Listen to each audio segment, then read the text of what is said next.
Well, hello everyone. Welcome back to another edition of T-Sided, the CSGO podcast. My name is Element Fire, and I'll be your host this evening. Flying solo again, episode number 4. This week we're going to have a little bit more of a free-form episode. Mainly because there haven't been a lot of big stories, but given that we've had a couple weeks for the operation to sink in, there's some major discussion that's been going on in the community, and I think it would be worthwhile to explore some of those options, as well as exploring everything else that this community has to offer, rather than being rigid and structured today. Given the fact that there has been a lot going on lately. The first article on everybody's mind this week is the way in which the operation maps have filtered down. The new maps that we got, and how everything plays, and some of the strange issues that can crop up. Excuse me. We're going to go over the new operation maps one by one, and we're going to talk about what at least I view and some of the community's arguments as to why this group of maps is really just... It's really just kind of there. I can't really put it any other way. It's not like a lot of these maps don't seem quite as polished. I think that's the word I would use. For example, we'll start off with Zoo. Zoo, great looking map, love the concept. Bay Area Zoo, kind of San Francisco in the background. The skybox on this map is gorgeous. Just look up while you're in it. I highly encourage everyone to do that at least once, because the skybox is truly... That's what you want to do with the skybox. The major issue I have with the map, however, is just some of the areas that it very much lacks polish. For example, in the aquarium section, there are fish out of water everywhere. There are multiple points on the map in which the fish actually... Now, you may not think of it that much from a gameplay perspective, but I have a bit more of a mapping background. Like, I enjoy game design and just the way that these maps are put together. And it reeks of sloppiness, really. It really doesn't feel very cohesive when you've got random clownfish just jumping out of the tanks. And I've also been hearing reports about how certain other areas of the tank you can even throw guns into. Like, just straight up, whoosh, go. A shout out to Reaper for that mention.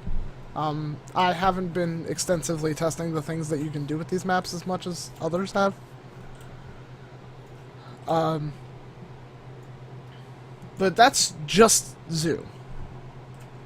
I know for a fact that Resort, for example, another map that's in the operation, there's a lot of areas in which, while it's very easy to wallbang through them, like the windows, how they have a lot of subdivisions, and there's doors and things that you can shoot through that are mostly just blank panes of glass, or they're not even there. But there's a lot of little random bits of world geometry that catch on everything. So it's much harder to spray. Shotguns are kind of useless. And it has a lot of other things, other consequences for that. It's very difficult to be able to design levels that are very intricate and detailed, and at the same time have them not get in the way. I think that's the one area where Resort kind of does poorly. is the fact that it's not very good about staying out of the player's way. Moving on to our next map, Log, which I will give them props for one thing. From what I've seen, the creators of Log have done a good job of making the map stand out, and I haven't seen too many horribly broken things on it. There was the one area where you go down the steps into like the basement area of the building, and the little ledge, you can like pixel walk on that ledge, which I having, like I said, having done maps in the past, those kind of little world details, you don't think about them until players completely break the spot. Like I've had to disable a good amount of world geometry in the maps that I've made simply because it turns into this weird parkour or this weird pixel spot where you have to sit there and you can just spam all day or be in a spot where you're impossible to get to. So other than that spot, I'll give the creators of Log credit for not having too much brokenness going on in the map. That said, as much as I love the creative decision to go with that bright orange clay color, oh god, does that look garish and awful.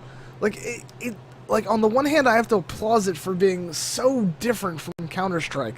Counter-Strike is just grays and beiges and dust brown, and Mirage is like the same color, and then you get like Nuke where it's like this kind of grayish, bluish thing. And like, not too many maps stand out from an artistic standpoint. There is definitely a style developing for CSGO. Which is why I adore maps like Season.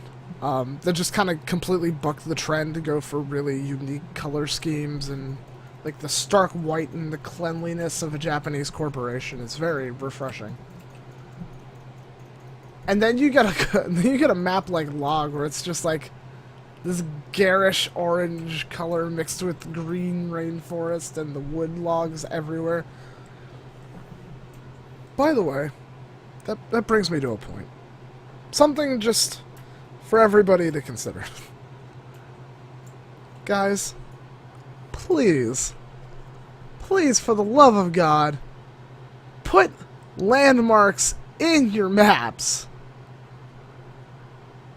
It has been a running joke on Reddit and throughout the community that legitimately the only call-out you can feasibly make on logs is Log.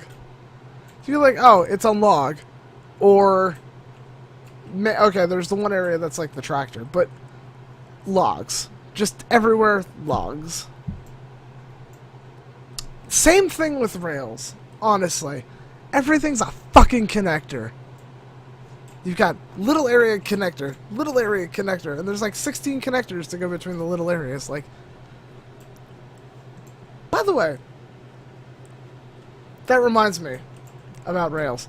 The map layout is actually, it's okay. It's a decent layout. It's a little bit more vertical than I would have hoped, but if you go to one spot on the map, there is actually a full-scale map of the thing, and I just thought it was a nice, brilliant touch to just, boom, there's the map, like, on the wall, sketched out, blueprint. The little details like that really appeal to me, but they've done like, the maps are decently polished, like, I will admit. However, it's the things that are missing, especially since you gotta realize that these maps went through a workshop release, they were extensively played and voted on by the community enjoyed them enough to vote them up, and then they were put on the operation. Now, there's some things, now I don't know if Valve like recreates the whole map or just takes the BSP and rolls with it, or who even has control of what. Like, how much control does Valve have over the map makers themselves? Because I know, like, for example, FM Pone, he's the guy that made Season and Cache.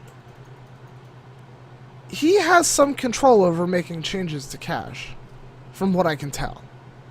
Now, I don't know if that's just his position in the community, being like, oh, you know, hey, I can update this map. Or if that's, you know, if that's him pulling weight, or is that him actually being able to do it? Just because it's his map in the first place. That's an interesting question. I think that, like, pulling back the curtain, so to speak, on what Valve's been doing with these operations and these maps might be something that we might want to look into.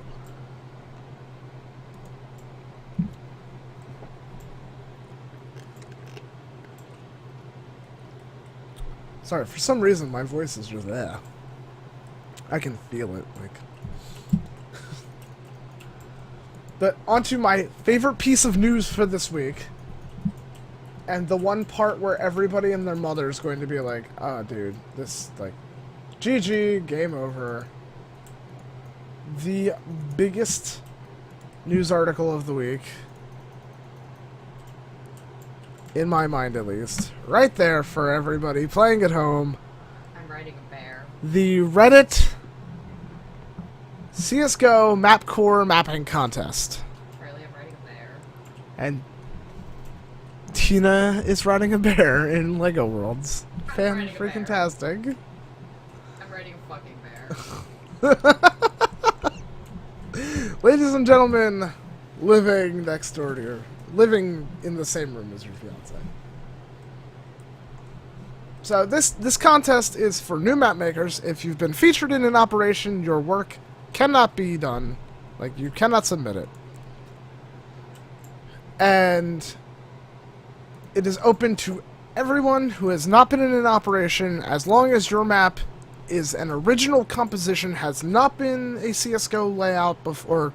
I don't even know, like, I don't think you could put Tuscan and Mill in here either, because that's a Counter-Strike map layout. That's not original. So, the good news here is that all the people that have been featured in operations are excluded. So, you don't have to worry about the big names like FM Pone, Top Hat Waffle, Volcano, even though I think he works for Riot now.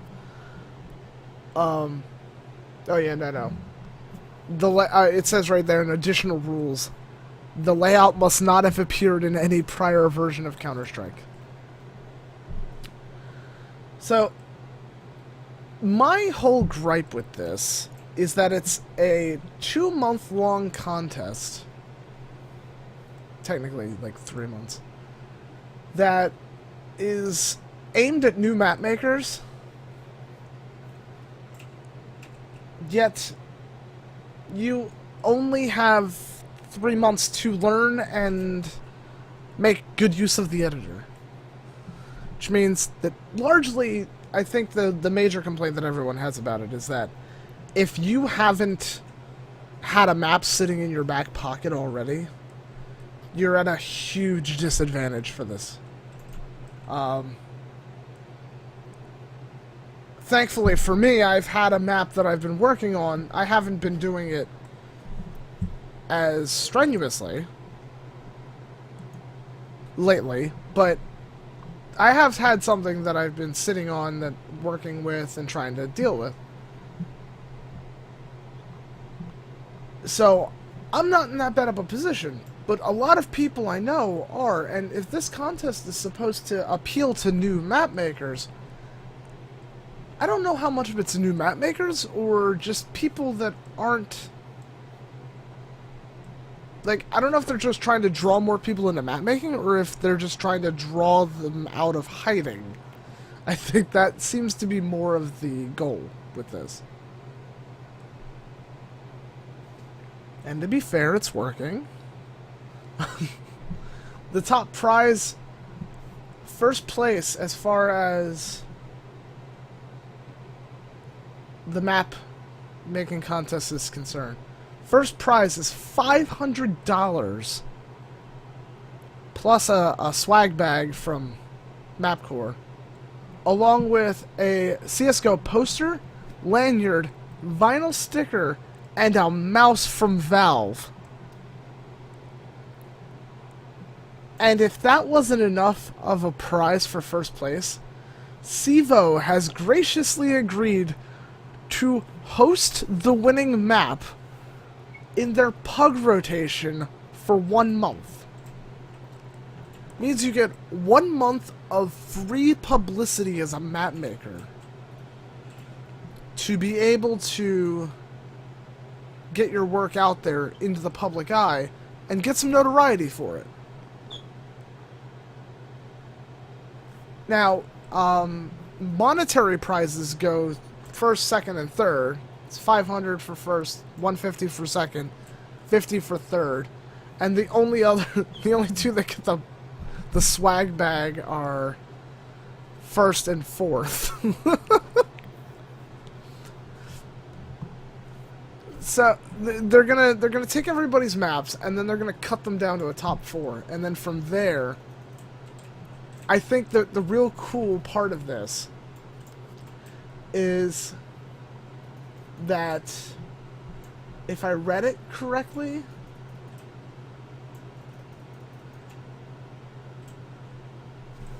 so the judging staff, there's like 10 of them, I believe.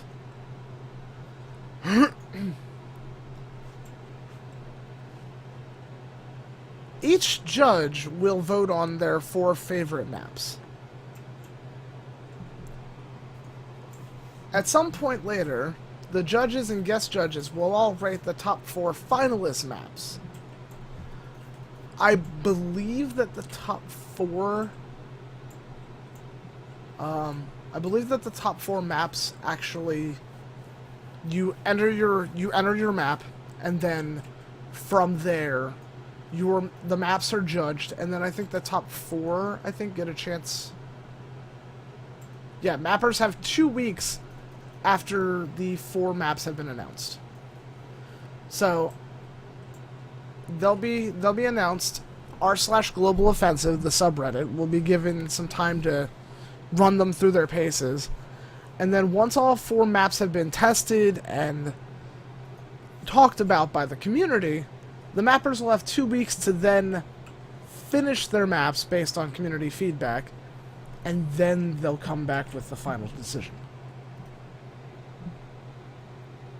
Which is... I mean, this is going to be a big deal. And it's definitely going to be something that everybody has been... Everybody that's been following mapping at all has been, like, freaking out about this. I, for one, am in that boat. I'm a huge fan of map making.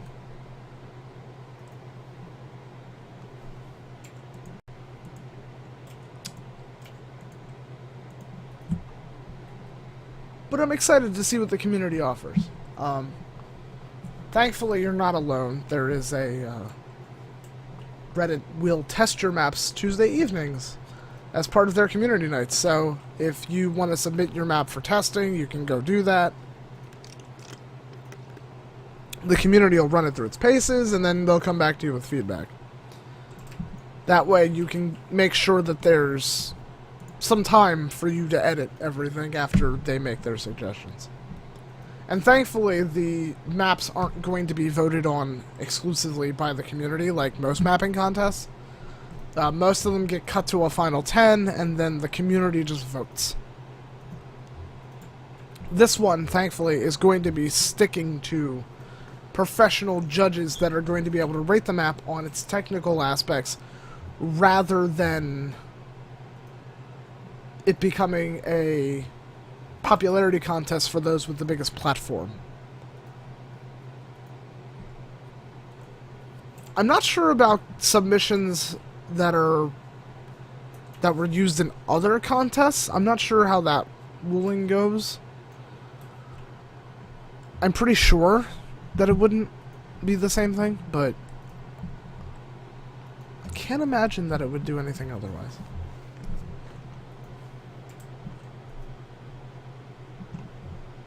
So, speaking of maps and mapping balance and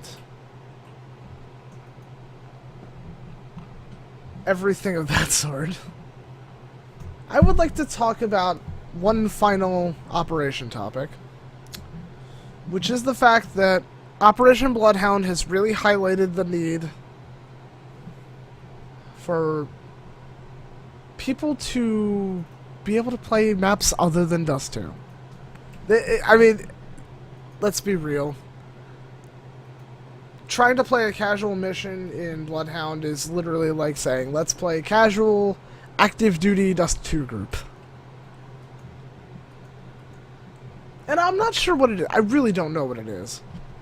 I mean, maybe the fact that Dust 2 is apparently, according to most people, and I love 3 Clicks Phillip. His videos are decently good at explaining the game as well as the finer points of mapping. But I love how it's a running joke on his YouTube channel to make fun of Dust 2 as the pinnacle of human achievement.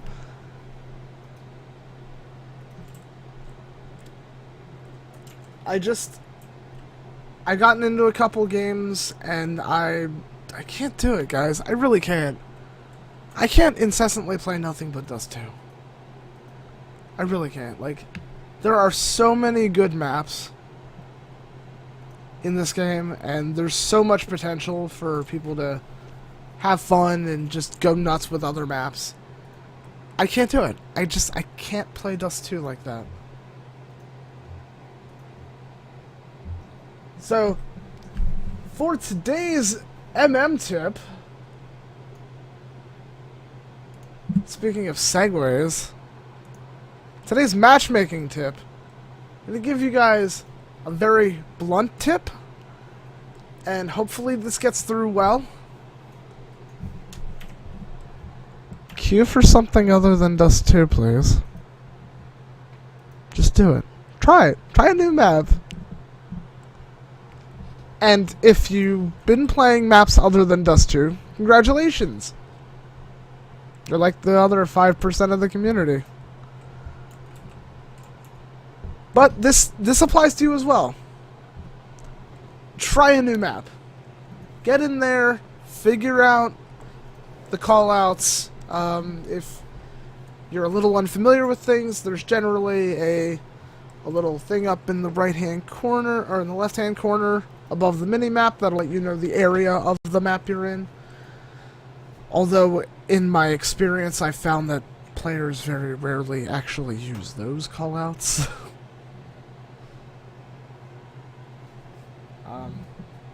But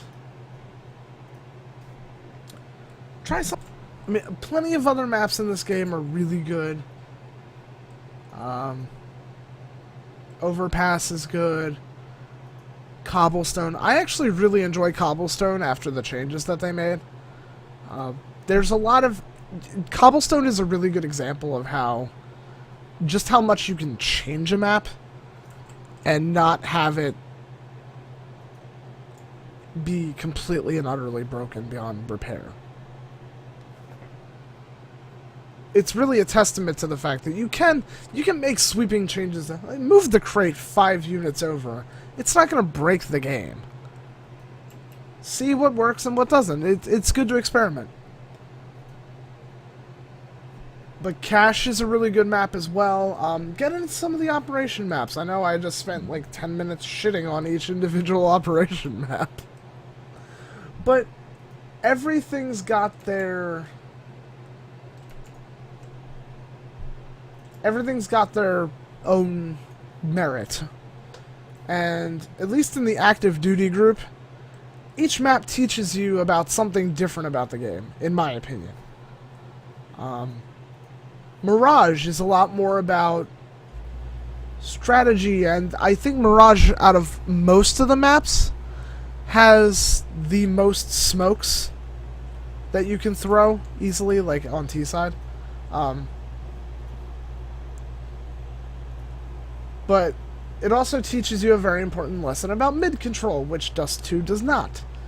Because in Dust 2, unless you're a very aggressive CT, you generally don't have control of mid. Ts have almost complete control of mid, mainly because they spawn in the fucking op alley, but we'll save that for another day. But Dust 2 teaches important lessons about rotations and retaking sites, because no site is cornered off. It's not like, oh, T's take site, you can't take it back. On Dust 2, there are equal opportunities for you to be able to take the site, especially since there's multiple entrances and there's angles that they have to watch. So, like, there needs to be at least 3 T's on a site to be able to hold it decently well. Especially if you're attacking from every angle.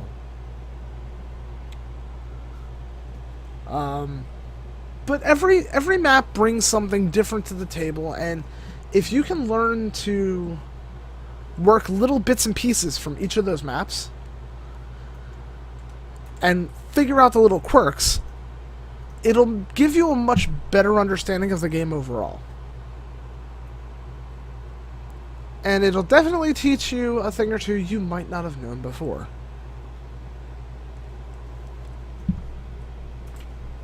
Now, with that said,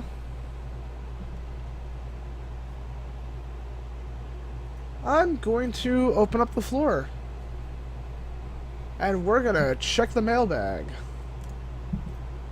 So if anybody in the Twitch chat has any questions that they would like to field, I would gladly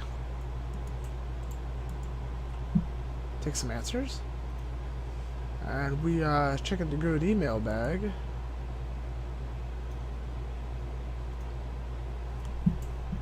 Well, in this week, I would like to give a personal shout out to Lou at Loopning and Nebula Gaming at Nebula GG, along with Revo for following our Twitter at T-Sided Show on Twitter.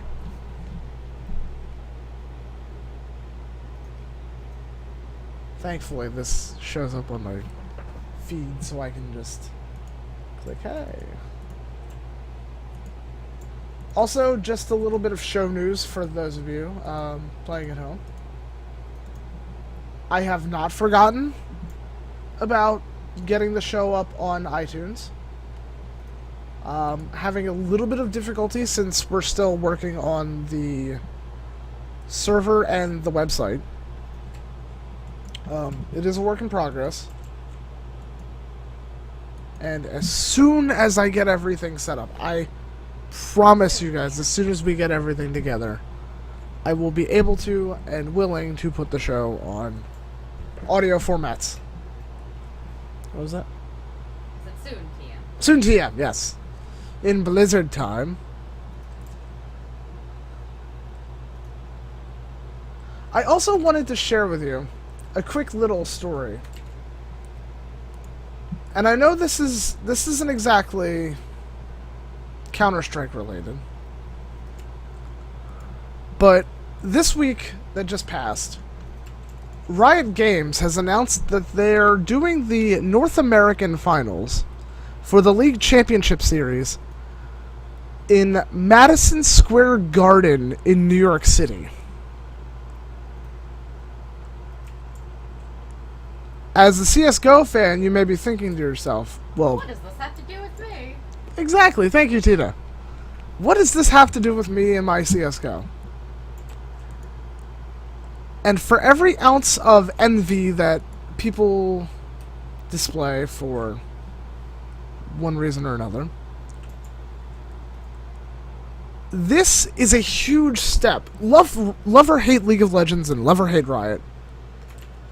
This is a huge step for esports in general, seeing as they actually managed to book Madison Square Garden for an event. Like, just throwing that out there. And between that and their ability, I believe when they did the final, or the World Championships in LA, I believe they had the Staples Center.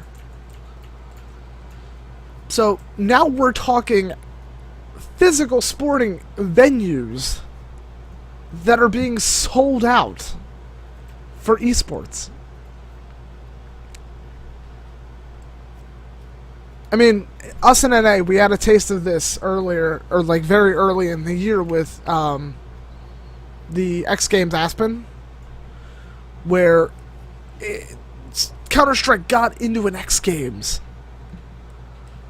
This is an exciting time, Jerry. Yeah, it really is. It's really exciting to be... I'm not actually being sarcastic, I'm just being... I understand that, like... But it's very exciting to be an esports fan in this day and age because these companies are finding ways to break through and get actual crowds in real venues. I mean, Europe's been doing this for a little while. StarCraft is pretty much the national sport of Korea. So the infrastructure in Korea, at least, has been there for 10, 20 years at this point to support proper esports organizations and be able to have this be not only a good business but a good region as far as competition is concerned. And this ties into my talk last week about how NA is very personality driven and it doesn't appear to be about the game as much as about my game. Quote unquote. Not like literally my game, but... And I love the fact that there are companies out there that are pushing for this, that want to go and show off esports to a larger audience. And Valve also did this with Dota too, as well. When I believe they were on ESPN 2, there were portions of the international, or TI, whatever. There were portions of that event that were broadcasted on ESPN. As we get deeper into this and esports becomes more and more commonplace, we're going to get to some very exciting places with things like selling out the Staples Center or just being able to have a presence in large venues. I personally cannot wait to see some kind of my dream goal right now, like esports Olympics. Can we get like, and it doesn't even have to be like, you know, win every event. Let's just have countries have like throw one team out for like, or even like a regional thing where it's just like esports international. Where like, you know, like America fields a Dota team and a League team and a CSGO team, and we'll even throw in like Smite and StarCraft and, well, depending on viewership in the games themselves, but that would probably be a really cool thing.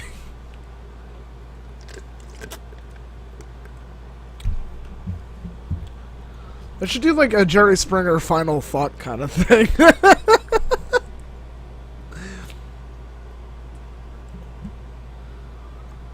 But alas, it has been a lovely time with all of you.